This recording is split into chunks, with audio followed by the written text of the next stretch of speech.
JM group properties and villas 10 సంవత్సరాల ప్రస్థానం, 2000 మంది కస్టమర్ల మనసులో సుస్థిర స్థానం. రీజనల్ రింగ్ రోడ్డుకు కేంద్రం గ్రీన్ సిగ్నల్ ఇచ్చింది. ఉత్తర భాగానికి టెండర్లు పిలిచింది. అయితే 2 ఏళ్లలో రీజనల్ రింగ్ రోడ్డు నిర్మాణం పూర్తి చేయాలని నిబంధన విధించారు. దీనిపై మంత్రి కోమటిరెడ్డి వెంకటరెడ్డి హర్షం వ్యక్తం చేశారు. ఇది తమ ప్రభుత్వం సాధించిన గొప్ప విజయమన్నారు మంత్రి కోమటిరెడ్డి. హైదరాబాద్ చుట్టూ మరో మణిహారానికి రంగం సిద్ధమవుతోంది. ఎప్పటి నుంచో ఎదురు చూస్తున్న రీజనల్ రింగ్ రోడ్ RRR విషయంలో మరో అడుగు ముందుకు పడింది. హైదరాబాద్ ఉత్తర భాగానికి కేంద్రం టెండర్లు పిలిచింది. సంగారెడ్డిలోని గిర్మాపూర్ నుంచి యాదాద్రి వరకు టెండర్స్ పిలిచింది కేంద్ర సర్కార్. 4 భాగాలుగా రోడ్డు నిర్మాణానికి టెండర్స్ పిలిచింది. మొత్తం 5,555 కోట్ల రూపాయల పనులకు టెండర్లను కాల్ఫర్ చేశారు. 2 సంవత్సరాల్లో రీజనల్ రింగ్ రోడ్ నిర్మాణం పూర్తి చేయాలని నిబంధన విధించారు.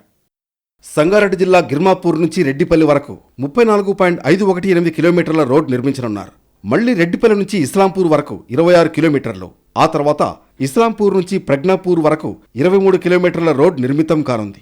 ఇక సిద్దిపేట జిల్లా ప్రజ్ఞాపూర్ నుంచి యాదాద్రి జిల్లా రాయగిరి వరకు 43 కిలోమీటర్ల రీజనల్ రింగ్ రోడ్ను కలుపుతారు.